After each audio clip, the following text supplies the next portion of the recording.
Hola, hola, ¿cómo están todos mis santos y amados hermanitos de todo el mundo? Sean bienvenidos a este su espacio dedicado a los estudiantes, practicantes, maestros, terapeutas, escritores de un curso de milagros.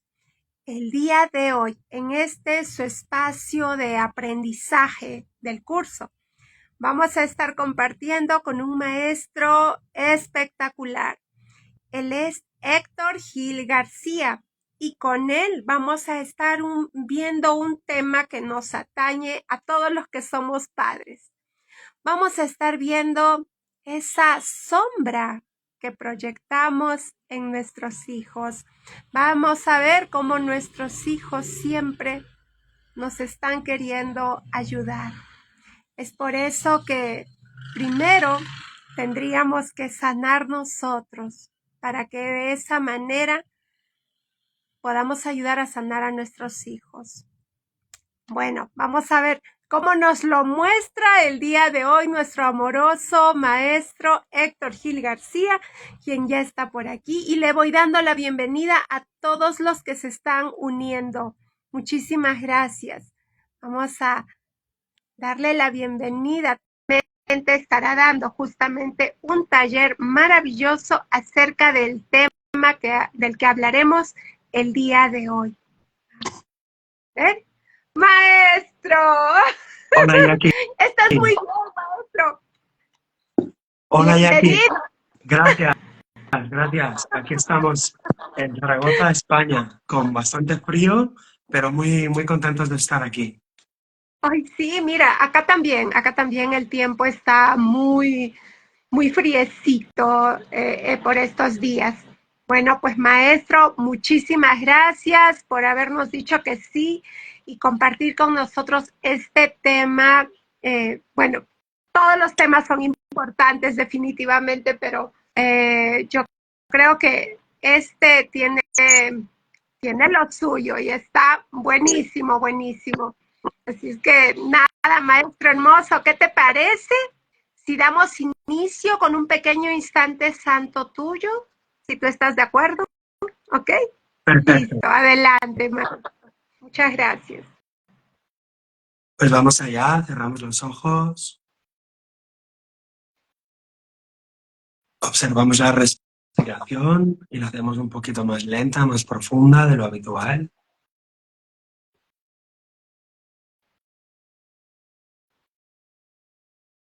Y recordamos alguna frase, alguna oración, como por ejemplo, estoy aquí únicamente para ser útil. No tengo que preocuparme por lo que debo hacer o lo que debo decir.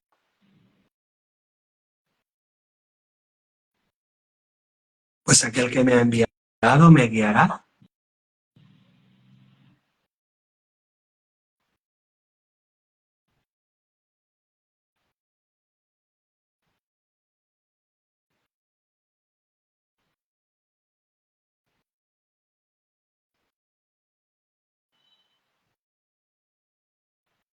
Y sanaré en la medida en la que le permita enseñarme a sanar. Bien, pues vamos allá, Jackie. Si te parece, podemos empezar. Tú me vas cortando, me vas haciendo las preguntas que quieras y yo tengo 3 o 4 ideas para dar nada más. 3 o 4 sencillas, pero muy profundas. ¿Te parece bien? Perfecto, perfecto. Adelante. Bien, pues lo primero sería advertir. Advertir de que no todas las personas estamos en el mismo punto del camino, aunque todas las personas cruzamos el mismo camino. En el fondo, ya sabemos que es pasar del sueño al despertar, de la ilusión, de la pesadilla a la realidad divina. Ese es el camino, es el mismo para todos los seres humanos, de todas las épocas y de todas las latitudes del planeta. Pero no todos estamos en el mismo punto del camino y eso quiere decir pues que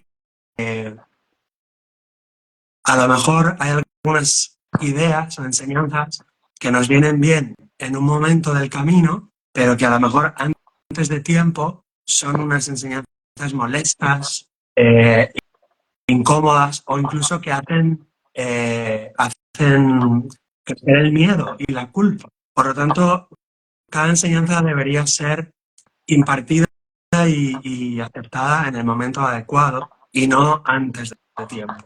Pero como estamos en unos momentos de la historia donde está todo mezclado y se mezclan todo tipo de enseñanzas y niveles de enseñanza y hay una gran confusión de niveles, pues lo que podemos hacer es hablar, explicar nuestro punto de vista y si no te resuena, si no te gusta, pues no pasa nada, lo desechas y ya está. A lo mejor no es el momento o a lo mejor es un error todo lo que estamos diciendo.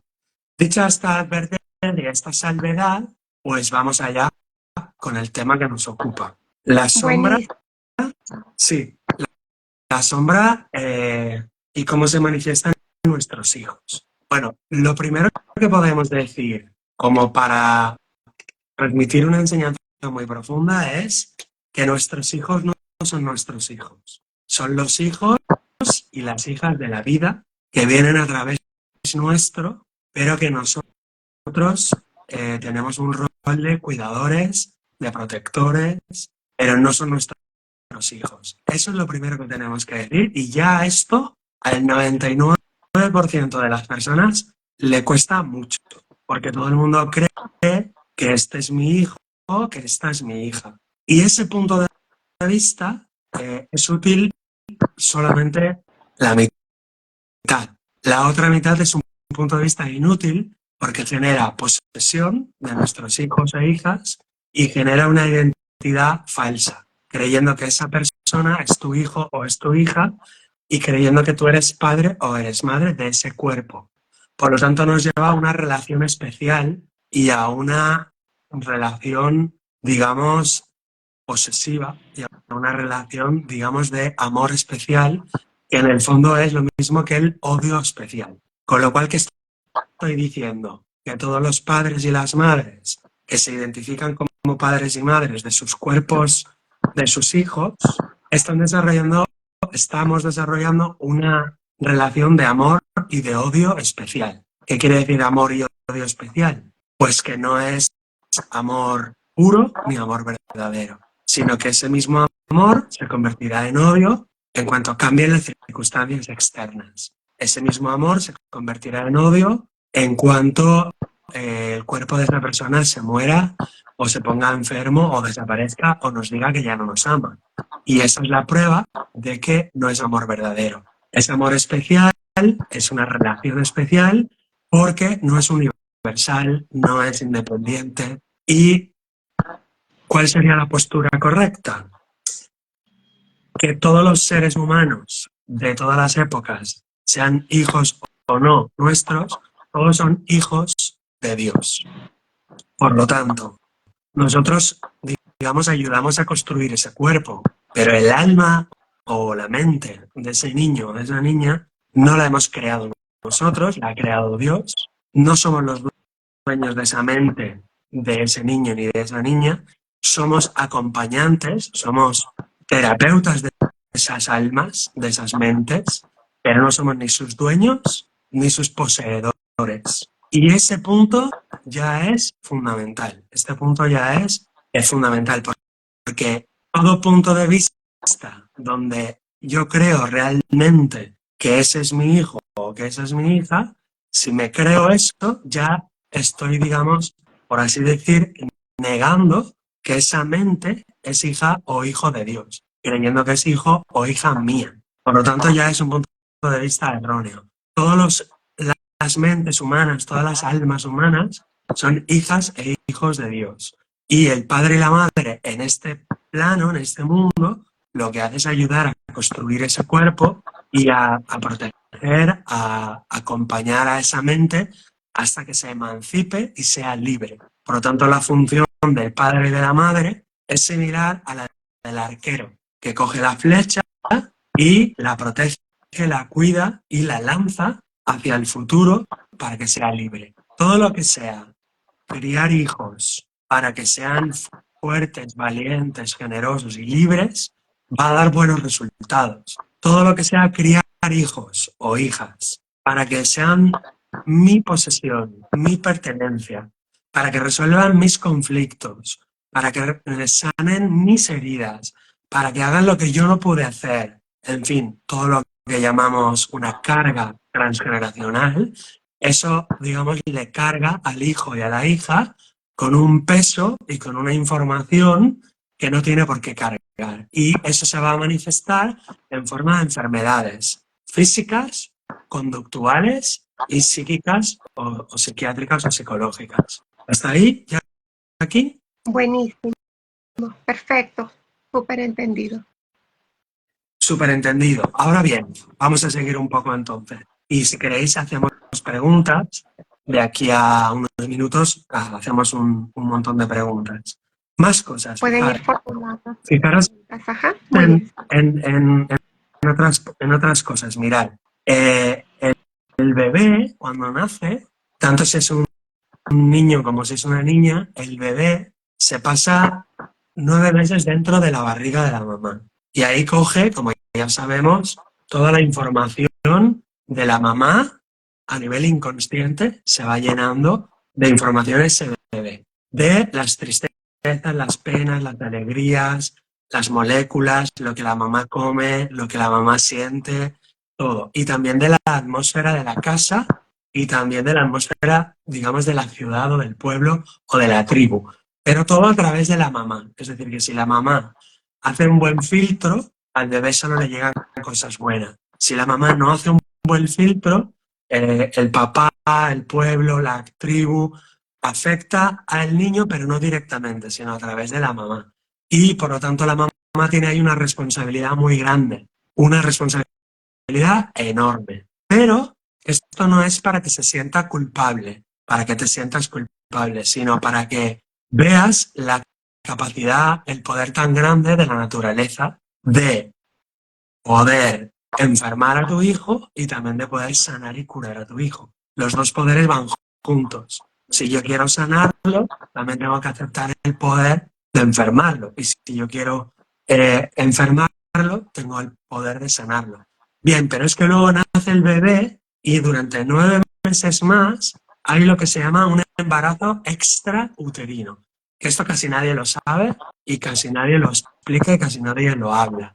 Y es que durante 9 meses fuera del útero, el embarazo sigue adelante, sigue siendo un embarazo. Ahora ya no hay un cordón umbilical físico, pero hay un cordón umbilical emocional. ¿Y eso qué quiere decir? Que durante 9 meses después de nacer, todavía ese bebé está en el embarazo y está comiendo, absorbiendo toda la atmósfera psicológica de la casa, del clan, de la familia, del territorio, especialmente de la mamá.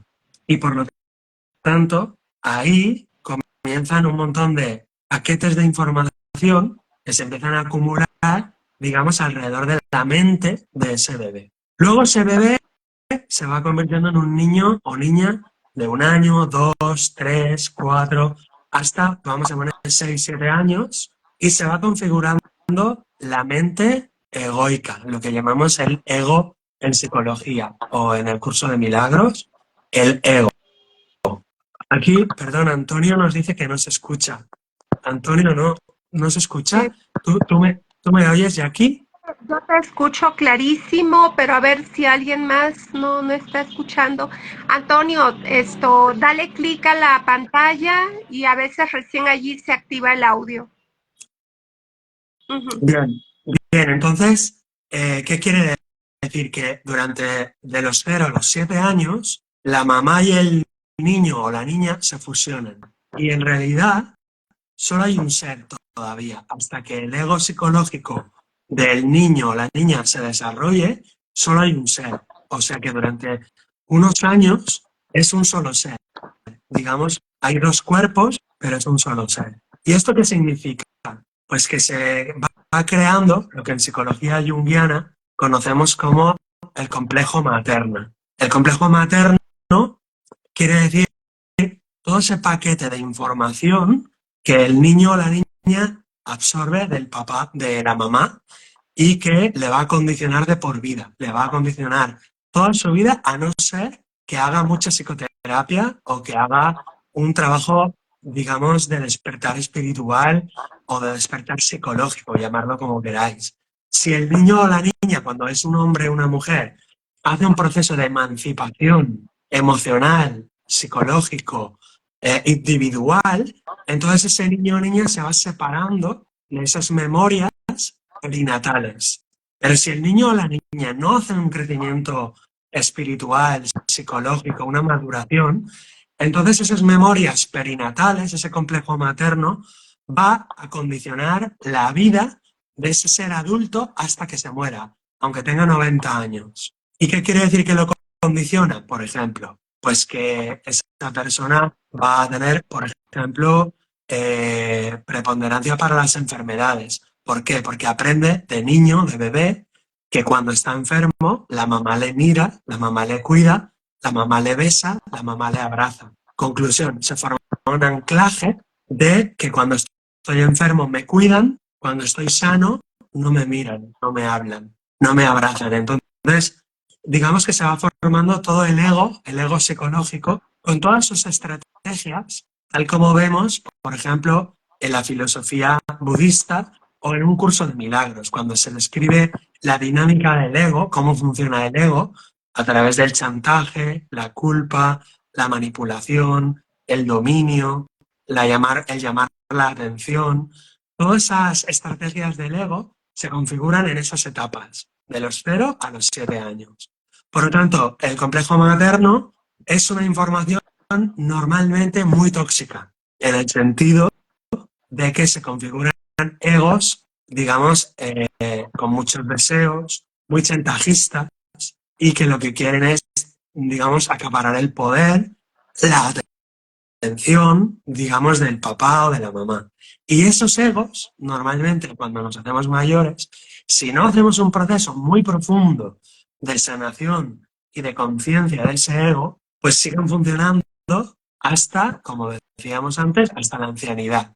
De manera que la persona se muere, aunque tenga 80, 90, 100 años, sin desconfigurar, sin desprogramar ese ego, a no ser que haga un proceso muy profundo de psicoterapia.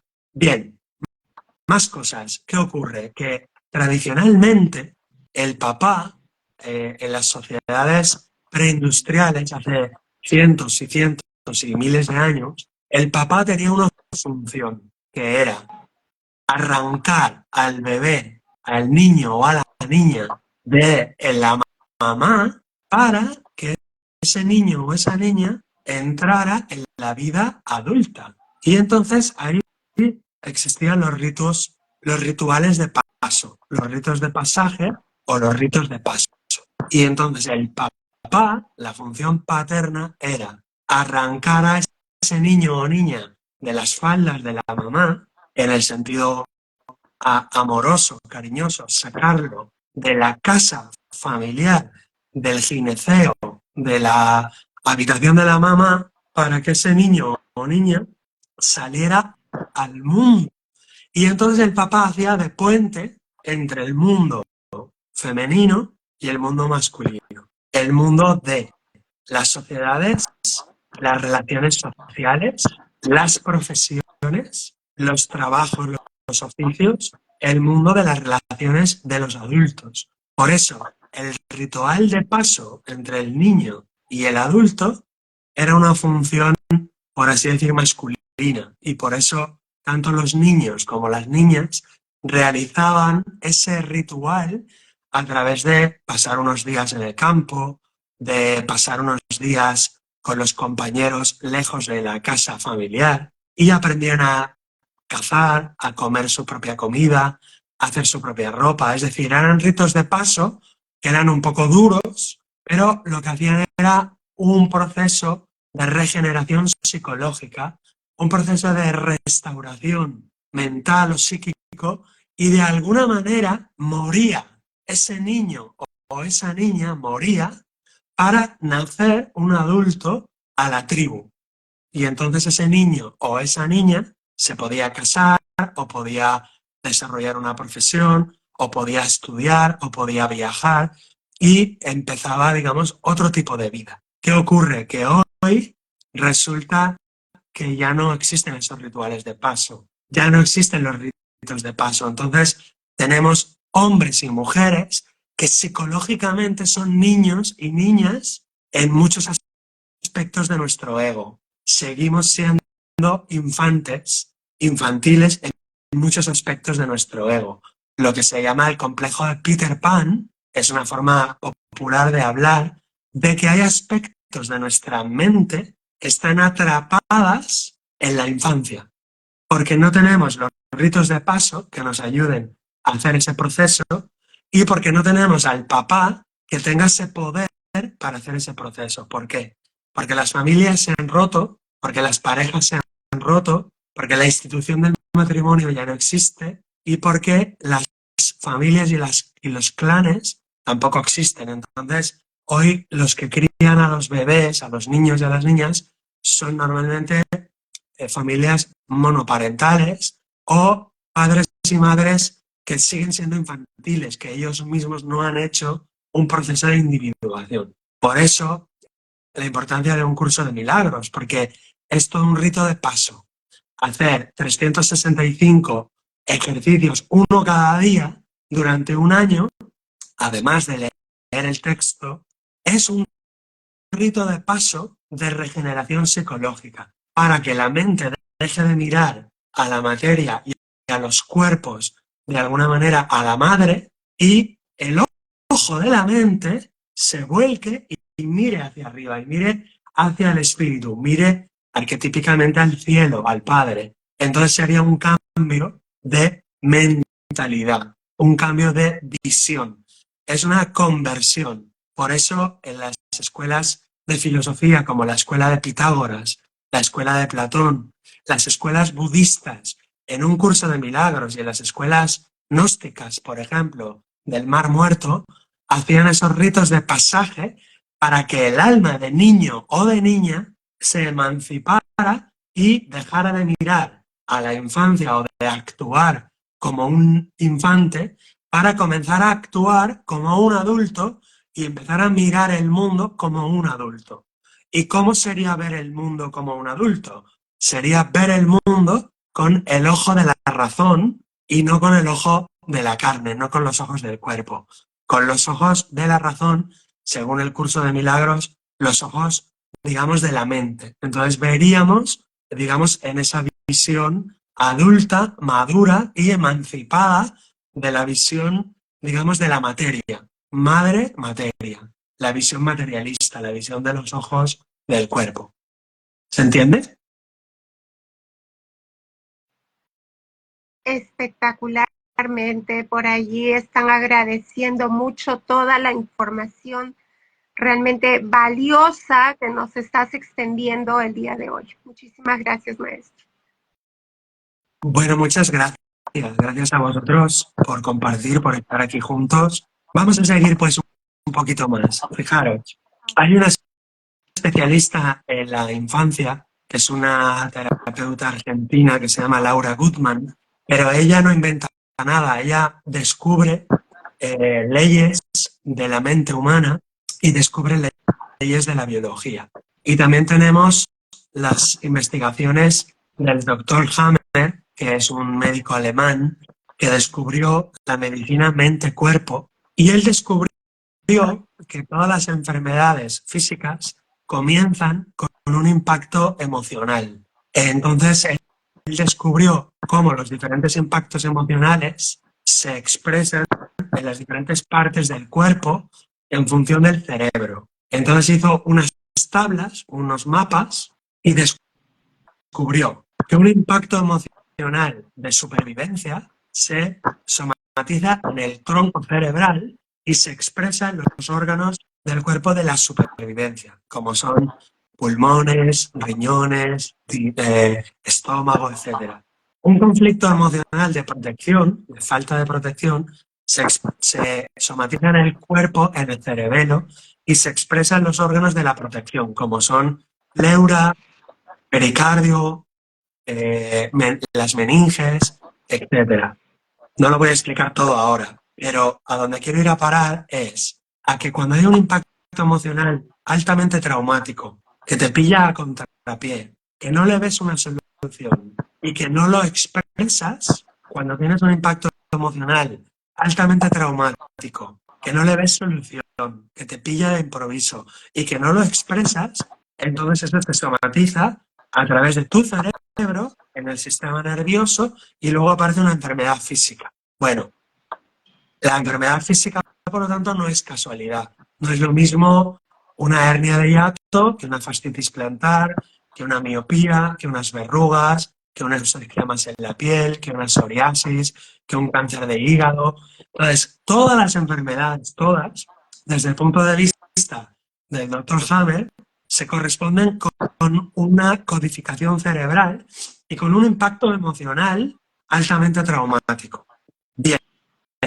¿Y eso qué tiene que ver con la metafísica de un curso de milagros? Mucho, porque para yo vivir un impacto emocional de supervivencia, de protección, de desvalorización o de territorio, yo tengo que tener una serie de creencias. Creencias llamamos egoicas o creencias del ego. Esas creencias egoicas o del ego, esas creencias falsas de que yo soy un cuerpo, de que yo puedo ser atacado, esas creencias son las que permiten que yo viva impactos emocionales. De manera que si yo cambiara mi marco de creencias y tuviera la mente del Espíritu Santo, la mente recta, la mente despierta, la mente del Buda, no tendría esos impactos emocionales y por lo tanto no tendría esas enfermedades. Por lo tanto, ¿cómo se relaciona la medicina del doctor Hammer con la parte espiritual? Muy fácil. Si tenemos una mentalidad regida por el espíritu, por la mente recta, por el Espíritu Santo, por la mente búdica, si tenemos una mente, por lo tanto, despierta, los impactos emocionales que tenemos no nos dan miedo, no nos representan un ataque y por lo tanto no generan tampoco ataque ni culpa. Por lo tanto, no hay una codificación cerebral, no hay una activación del sistema nervioso y por lo tanto no hay una enfermedad en el cuerpo físico. Por lo tanto, el doctor Hammer, sí, así como se escribe, con H y M, muy bien, pues este doctor lo que descubre es la medicina mente-cuerpo. Al doctor lo que le falta es la parte espiritual, pero bueno, para eso ya está la filosofía de Jesús, la filosofía de Krishna, de Buda, que son las filosofías espirituales y metafísicas. ¿Pero a dónde vamos a parar con todo esto? A una ley muy importante, que es la siguiente. Cuando tenemos un niño o niña menor de 6 o 7 años, el impacto emocional de la madre no va a parar al cuerpo de la madre, va a parar al cuerpo del niño o de la niña. Por eso, los niños o niñas no se ponen enfermos, sino que los ponemos enfermos los adultos. Increíble, ¿no? Total, totalmente. ¿Qué pasa con los adolescentes?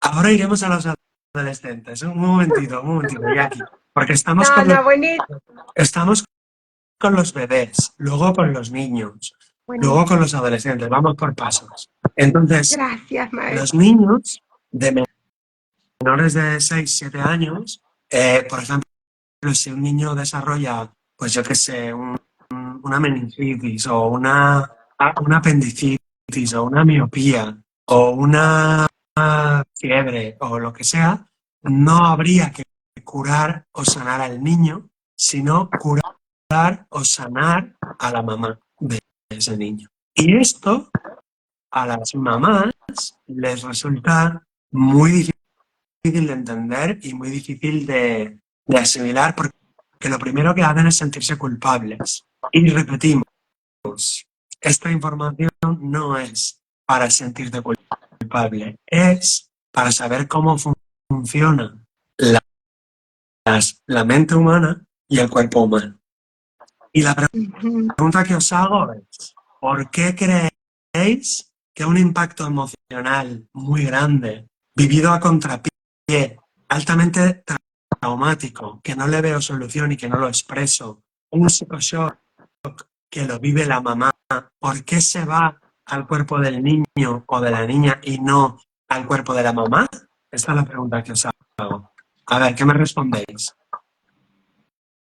Porque justamente son nuestra proyección, No, porque nos porque quieren ayudar. no, porque son leyes biológicas de la naturaleza. Una mamá que recibe un impacto traumático y enferma su cuerpo, puede morir su cuerpo y entonces el bebé también moriría. Entonces la solución de la naturaleza es, si tiene que morir uno de los dos por un impacto emocional que se convierte en una enfermedad, si tiene que morir uno de los dos, muere el bebé o el niño. ¿Por qué? Porque la madre puede tener otro bebé al año siguiente. Mientras que si muere la mamá, por esa somatización, el bebé o el niño se queda desamparado y probablemente también muera. Entonces, por las leyes biológicas de la especie, de la propia naturaleza biológica, el psicoshock se desvía al cuerpo del bebé o de la bebé o del niño, porque la madre, digamos, puede perpetuar la especie, pero el bebé o el niño no puede. ¿Se entiende? Sí, sí, eso en la mayor parte de los casos. Aunque también se da casos donde el niño sobrevive, pero esa es la minoría, ¿verdad? Claro, piensa que en la naturaleza, en la selva, si una mamá recibe un impacto emocional muy grande y hace una somatización en su cuerpo, el bebé, por lo tanto, moriría también con la madre. Pero si muere el bebé y se desvía ese psicoshock al cuerpo del niño o de la niña, la madre puede tener más hijos. Por lo tanto, la naturaleza protege la especie haciendo que mueran los bebés y no las madres. Ujú. Son Ah, leyes de la naturaleza biológica, nada más. así es. Bueno, yo tenía una pregunta, pero acá hay otra, ¿no? Y cuando muere la mamá y los niños quedan, dice Leti. Sí, a veces sucede eso, pero no es, vamos, lo habitual es que la ley de la naturaleza es como un rayo eléctrico. Cuando hay una tormenta eléctrica, nosotros en los edificios colocamos unos pararrayos. El pararrayo sirve para que el rayo entre por ese metal y va por un cable y va a parar ese cable por el hueco del edificio, va a parar a la tierra y entonces el cable se hunde en la tierra.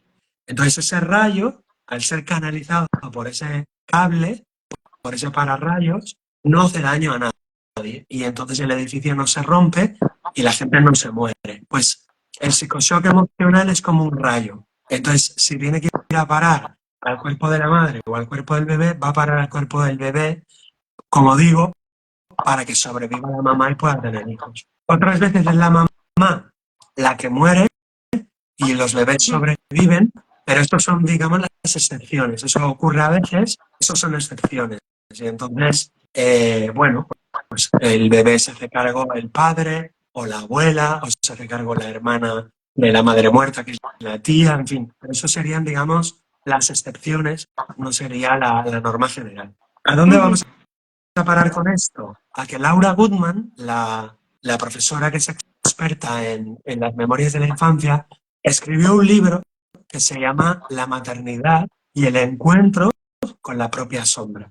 La maternidad y el encuentro con la propia sombra. Y entonces en ese libro explica muchos casos, muchos ejemplos, muchos, donde las ideas, emociones, conflictos sin resolver de la mente de la mamá se van a expresar en los cuerpos de los bebés hasta los 7, 8, más o menos, depende de cada familia, se expresará en el cuerpo del bebé. Y ella pone varios ejemplos. Os pongo algunos ejemplos para que me entendáis. Por ejemplo, tenemos el caso de una mamá que no quería recibir ayuda. No quería recibir ayuda, era una madre soltera y entonces ella, su marido les abandona, con el cual no se había casado y se queda ella sola con el bebé.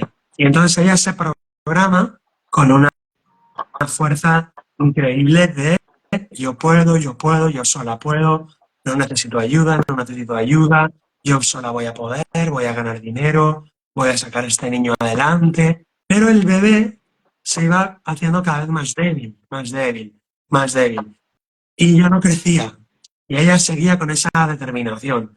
Tengo que ser fuerte, tengo que resolverlo yo todo, tengo que ganar dinero. Y le ofrecían ayuda, sus hermanas, sus amigas, y ella rechazaba la ayuda porque ella decía, yo sola yo puedo, yo voy a poder, yo con el niño para adelante. Y el niño cada vez estaba más flaco, más débil, más flaco, hasta que estaba a punto de morir. Y fue a varios médicos y los médicos pues le daban vitaminas, le daban suero, pero el bebé no crecía, no engordaba, se iba volviendo cada vez más débil, hasta que encontró a una verdadera terapeuta y entonces le dijo, ¿qué es lo que más odias? ¿Qué es lo que más rechazas en tu mente? ¿Qué es lo que más odias de ti? ¿Qué es lo que más rechazas? ¿Qué es lo que niegas en ti? ¿Qué es lo que está en la sombra, en tu sombra psicológica, en tu mente? La debilidad.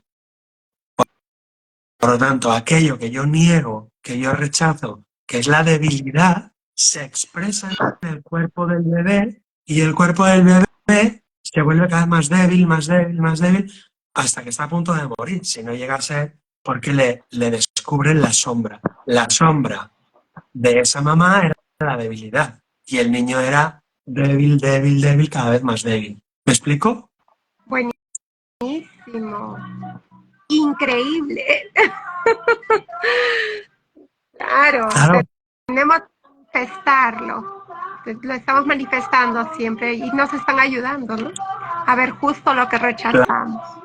claro. Entonces, ¿cuál es la invitación? La invitación es que cada persona vea su sombra en el mundo manifestado, porque la sombra es la parte de la mente que rechazamos, que negamos, que odiamos, que no queremos para nada dentro de nuestra mente. Por ejemplo, yo digo, yo no soy mentiroso, odio a los mentirosos, no quiero la mentira, yo no soy mentiroso. Pues si yo odio la mentira, si yo niego eso en mí, entonces con cuanta más fuerza yo lo niego, más lo voy a ver representado afuera de mí. Y entonces mi hijo me empezará a mentir, a mentir, a mentir.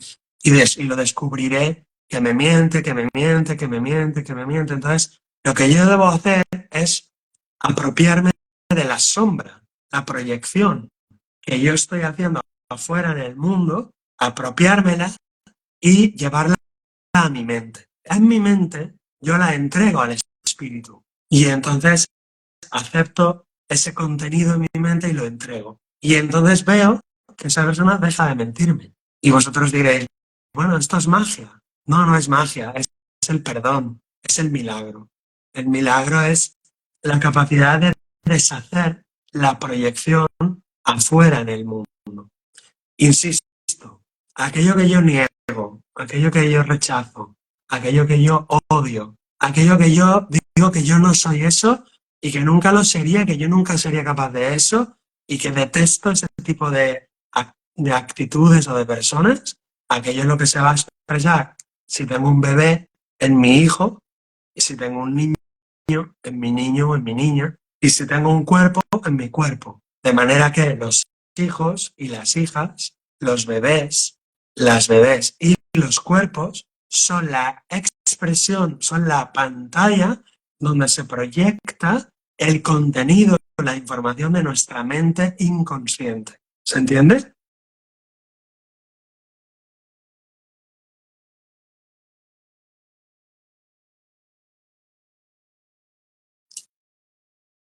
¿Sí? ¿Se oye? Es que no, ahora no te oigo, Jackie. Bueno, Perdón, decía que nos estás regalando claves importantísimas para darnos cuenta de qué es lo que estamos eh, proyectando como sombras en nuestros hijos, ¿no? Es sí, buenísimo. claro, entonces por eso este vídeo lo podéis ver luego otra vez. Se queda Es que grabado lo en el Instagram de Jackie, psicoterapeuta, un curso de milagros, y también en mi Instagram también lo pondré, lo podéis ver y repasar algunas claves, porque es complejo, es un poco difícil porque el mundo en el cual hemos crecido, en el cual nos han educado, no nos han dicho cómo funcionaba. Nos han hecho creer que lo que vemos con los ojos del cuerpo afuera es la realidad. Nos han hecho creer que lo que percibimos afuera es la verdad, es lo real. Y es todo lo contrario. Lo que percibimos afuera, en el cuerpo nuestro, en el cuerpo de nuestros hijos, en los cuerpos de otras personas, lo que percibimos afuera en el mundo, en realidad es una proyección de nuestra propia mente. Por lo tanto, el mundo afuera de nosotros es neutro. No hay un mundo, digamos. El mundo no existe. El mundo es una proyección de las mentes de los hijos de Dios que estamos soñando y proyectando este mundo. No sé si me explico. Vamos a seguir. Hay preguntas por aquí en el chat que preguntan, ¿es un caso extremo? Sí, eso es un caso extremo, pero te voy a poner otro ejemplo. Por ejemplo, ¿no? Tengo una clienta que trae a consulta un caso. Su bebé tiene fiebre, siempre tiene fiebre. Entonces tenemos que analizar el simbolismo de la fiebre. ¿Qué simboliza la fiebre? El calor, el fuego, y entonces vamos a descubrir que la mamá se incendia, se llena de rabia, se llena de ira, porque, yo qué sé, su marido bebe alcohol. Entonces ese fuego, esa rabia, esa ira, se está expresando en el cuerpo del bebé. O, por ejemplo, una madre que trae el caso de un niño que es muy inquieto, que está todo el rato moviéndose, llamando la atención, y yo analizo simbólicamente los síntomas. Son símbolos, los síntomas son símbolos del ego. Y vemos que ese niño, por ejemplo, se sube todo el rato por las cortinas, se sube por las escaleras, siempre está como buscando cosas altas. Entonces hacemos una indagación, una psicoterapia, y descubrimos que la mamá de ese niño tiene un trauma con que está muy abajo, con que ya no puede subir. Sus hermanas han estudiado una carrera, sus compañeras suben puestos en el trabajo y ella no puede subir. ¿Y qué es lo que hace el niño? Subir escaleras, se sube al sofá, se sube a la mesa, se sube en los armarios. O sea, las enfermedades, las conductas patológicas no son por casualidad. Si un niño se mete los dedos en la nariz, si un niño, qué sé yo, se orina en la cama, o sea, no es casualidad, son símbolos. Otro caso de una clienta mía que su bebé se orina en la cama. Y entonces observamos con una indagación, con una ética retrospectiva, descubrimos que esa mamá tiene un conflicto de territorio. No está feliz en la casa en la que vive. De pequeña la trasladaron de casa varias veces. Y entonces ella, cuando tiene un bebé, de alguna manera el bebé coge todas esas memorias de ese conflicto de territorio. Y la orina sirve para marcar el territorio. Por lo tanto, el bebé que se orina en la cama tiene un conflicto de territorio. Puede ser un territorio físico o emocional. Entonces, ¿cómo lo resolvemos? Hacemos una psicoterapia para la mamá y también le invitamos a la mamá a que, digamos, hable con su hijo o con su bebé. Cuando está durmiendo, el bebé o el hijo le puede hablar y le explica que tiene su territorio, que tiene derecho a ese territorio, que no tiene, o sea, que no le va a invadir más ese territorio, y descubrimos que resolviendo ese conflicto de territorio, el niño deja de orinarse en la cama. Por lo tanto, los niños y los bebés no se ponen enfermos, los ponemos enfermos nosotros. Las mamás y los papás enfermamos a nuestros niños y a nuestras niñas porque ellos hasta los 7, 8, 9 años no tienen todavía su enfermedad propia. A partir de ahí, ya sí, lo que les ocurre es de ellos. Pero hasta los 7, 8, 9 años no trabajes con el niño, con el bebé. Trabaja con la mamá o con el papá, porque ellos son la causa y los niños son el efecto. Las mamás son, digamos, la semilla y el niño es el fruto. Por lo tanto, No intentar resolver el problema en el efecto o en el fruto. Intentar resolver el problema allá donde se originó, que es en la causa o en la semilla, no en el fruto. ¿Se entiende? Uf, bárbaro, tremendo. Es asumir responsabilidad completamente. Sí, pero no culpa. Es decir, no nos sintamos culpables. No se trata de que la mamá o el papá se sienta culpable de lo que le está pasando a su hijo. No culpable, sino capaz de resolver y de ayudar a través de ponerse en armonía, ponerse en salud. Aquí viene otro punto importante, ya para ir un poco terminando, ¿no? Otro punto importante de los 4 puntos que hoy te quería transmitir, Jackie. El cuarto punto importante es que normalmente esto que voy a decir nos va a gustar, os va a resultar doloroso. Normalmente la mamá se obsesiona con salvar a su hijo, con proteger a su hijo, con sanar a su hijo. Y aquí, digamos, la información es no te preocupes de tu hijo. Cuanto más te preocupes por la enfermedad de tu hijo, por el malestar de tu hijo, más daño le haces a él. Preocúpate, o mejor dicho, ocúpate de sanarte tú y de tú ponerte en armonía con tu propio corazón, con tu propia mente recta. Lo repito con otras palabras. Buenísimo. La mamá viene a la terapia, a la consulta conmigo, viene siempre muy preocupada, muy alterada.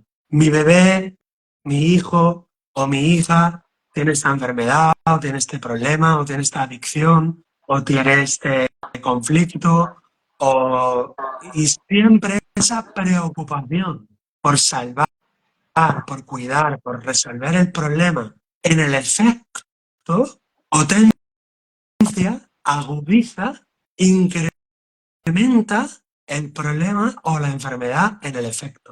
Por lo tanto, ese no es el camino.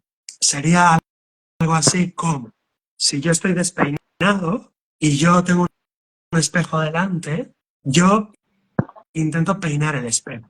¿Verdad que cuando vosotras y vosotros estáis despeinados, a que no cogéis el peine y peináis el espejo? ¿A que no lo hacéis? No. Lo que hacemos es peinarnos a nosotros mismos y el espejo nos demuestra una imagen peinada. Bien, pues no peines a tu hijo, no peines a tu hija, no peines el cuerpo o la conducta de tu hijo o de tu hija. Por ahí no hay solución. Peínate tú. ¿Se entiende? Perfecto. Y dime una cosa, maestro, sea la edad que sea o solamente si son hasta púberes, ¿nos puedes comentar esto? Sí, claro, Jackie, es una pregunta muy bonita. Lo vamos a resolver diciendo lo siguiente. Hasta los 6, 7, 8 años, más o menos, todo lo que le pasa es la mamá o la familia a través de la mamá. A partir de los 8, 9, 10 años en adelante, ya hay que ver el entorno familiar, los amigos, el padre, los primos, etc. Y en la adolescencia empieza ese niño o esa niña a generar su propia, digamos, acumulación kármica o su propia consecuencia. Es decir, la persona ya comienza con su ego a crear sus propias patologías. Pero más allá de la edad que tenga nuestro hijo, aunque tenga 20 años o 30 o 40 o 50, este principio rige para todas las edades. Es decir, ocúpate tú de ponerte tú en armonía y de manera inconsciente le estarás dando un mensaje a tu hijo o a tu hija, aunque tenga 30 años o 40 o 50. Si tú estás bien, si tú estás en paz, tú le estarás dando a tu hijo o hija un ejemplo de paz y de armonía. Y ese ejemplo es lo mejor que le puedes dar a tu hijo o a tu hija. Por tanto, en el fondo, da igual la edad. Si es un niño pequeño o un bebé, curándote tú emocionalmente, le curas a él físicamente. Pero tenga la edad que tenga, a partir de la 20, 30, 40, 50 años, tu mamá, tu papá, ponte en armonía y ese ejemplo de paz y de armonía, eso es lo que le tienes que dar a tu hijo. Todo lo que tú le digas para ayudarle, le hace más daño. Tú le dices, deja la cocaína, deja de fumar, deja a esa mujer que te hace daño, deja a ese hombre que te hace daño. Tú todo lo que le digas a ese niño o niña de 20 años, de 30, de 40, da igual, todo lo que le digas es tóxico, es tóxico. ¿Por qué? Porque no le estás dando el ejemplo tuyo de una mente en paz, en armonía. Si tú le das ese ejemplo de una mente en paz y en armonía, tú te permites en tu mente, en tu corazón, te permites la felicidad, la paz de Dios, la alegría, la abundancia, la riqueza divina, y tú vives en paz con tu pareja, con tu trabajo, con tu dinero, con tu casa, eso es el mejor ejemplo, es lo mejor que puedes hacer por tu hijo o por tu hija, lo mejor. Todo lo demás lo estás clavando en la cruz, porque si tú le dices, deja el alcohol, deja esto, tienes que hacer esto, tienes que hacer lo otro, estás clavando su cuerpo a su cruz, porque estás haciendo real, digamos, su pecado o su error. Por lo tanto, es una manera de ayudar, digamos, desde el ego, y por lo tanto no es verdadera ayuda, es más bien aquello que dice el curso de milagros, ¿no? El pecado que ves en tu hermano es tu propio pecado y la falsa empatía es la empatía del ego. Es querer ayudar haciendo real su dolor y su separación de Dios. Por lo tanto, la mejor manera de ayudar a tu hijo y a tu hija es tú unirte con Dios, tú aceptar la unidad con Dios, aceptar la paz, la inocencia. Y desde ahí ver a tu hijo o a tu hija como un hijo de Dios, no como un hijo tuyo. Y darle la paz de Dios. Y eso es todo lo mejor que podemos hacer, darles la paz de Dios. Wow. Qué preciosa clase que nos has dado el día de hoy, maestro. Muchísimas gracias por haber compartido con nosotros tanta sabiduría, tantas claves, tantas cosas que no eran perceptibles a simple vista para las madres o para los padres. Muchas gracias, Jackie. Sí, la verdad es que es maravilloso porque no se suele ver. Son formas de la mente inconsciente, y son cosas que no se ven, pero es importante ponerlo de relieve, ponerlo en evidencia, las estrategias del ego, para poder, digamos, emanciparnos de esas dinámicas. Primero, observarlas en nosotros, aunque sea doloroso, y luego, poco a poco, pues ir elevando la mente, ir entregando la mente al espíritu, a llamarle Cristo, llamarle Buda, llamarle Krishna, llamarle como queráis, ir entregando la mente a esa paz. Y desde ahí, de verdad, yo he hecho muchos procesos de psicoterapia y veo que cuando una madre o un padre entran en esa armonía, en esa paz, y comienzan a permitirse ser felices, se permiten la inocencia, se permiten el amor en sus vidas, por ejemplo, vuelven a tener pareja, vuelven a tener alegría por vivir, entonces ese hijo drogadicto o esa hija depresiva, entonces cambian y se ponen felices, se ponen alegres. ¿Por qué? Porque tienen el permiso inconsciente o consciente, tienen el permiso, tienen el derecho de ser felices porque el papá y la mamá son felices. Entonces, si el papá y la mamá es feliz, está en paz, de verdad, de corazón, en una paz consciente, en una paz del Espíritu Santo, si el papá y la mamá está consciente en el Espíritu, eso le da permiso, le da la bendición al hijo o a la hija para también ser feliz y para emanciparse. Por ejemplo, esta mañana tenía en la consulta una mujer de Mallorca, online, que vive en la tristeza y en la depresión desde hace 6 o 7 o 10 años, desde que murió su madre. Pero resulta que ella viste siempre de negro y cuando ella era un bebé murió su abuelo, cuando ella tenía 2 años murió su abuela, cuando ella tenía 5 años murió el otro abuelo. Entonces, ella tiene la muerte de los abuelos, de su padre y de su madre dentro y no se permite ser feliz, no se permite ser alegre. Pues la depresión, en el fondo, es una lealtad familiar ciega, aquello que llamamos lealtades familiares ciegas, aquello que en las constelaciones familiares, aquello que Bert Hellinger descubrió como lealtades tóxicas o fidelidades tóxicas. Pero bueno, eso lo dejamos para otro día. Y si me permites, Jackie, os quiero invitar a un taller Por que voy a favor. hacer este domingo.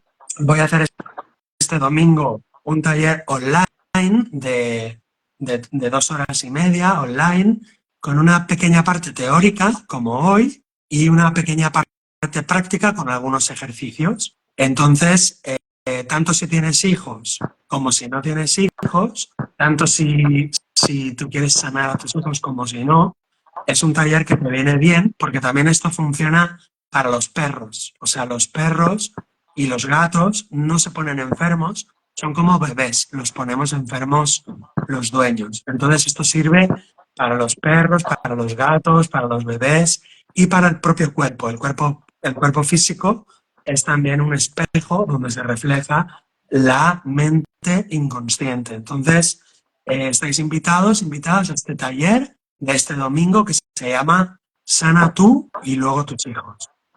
Buenísimo, maestro. Muchísimas gracias. Si es que quieren mayor información, pueden comunicarse conmigo o también con el maestro Héctor Gil García. ¿Nos puedes dejar de repente algún enlace para comunicarnos contigo? Sí, ¿Me sí, pasa? Sí, os dejo mi número de WhatsApp y entonces perfecto. el que quiera venir al curso, a este taller, me escribe por WhatsApp y entonces yo lo sumo al grupo de WhatsApp, quedaré de Perfecto. baja al acabar el taller. Y entonces me podéis escribir por WhatsApp y os sumo al grupo, compartiremos el enlace y algunos recursos y luego daremos de baja el grupo de WhatsApp que solo es para el taller de este domingo. Buenísimo. Allí tienen el número de WhatsApp, es más 34 628 70 41 18. Ese es el contacto de nuestro maestro Héctor Gil García. Y bueno, y a mí también me pueden preguntar. Gracias, maestro. Nos estamos viendo muy pronto para hablar acerca de las lealtades. ¿Qué te parece? Me parece muy bien, Jackie, es un tema fundamental, Oh, muy importante y se ve en la terapia, en la psicoterapia de la ética retrospectiva y en otro tipo de terapias transpersonales o profundas se ve la lealtad familiar y es un tema que podemos trabajar otro día y compartir. Muchas gracias, Jackie, un abrazo súper fuerte, gracias.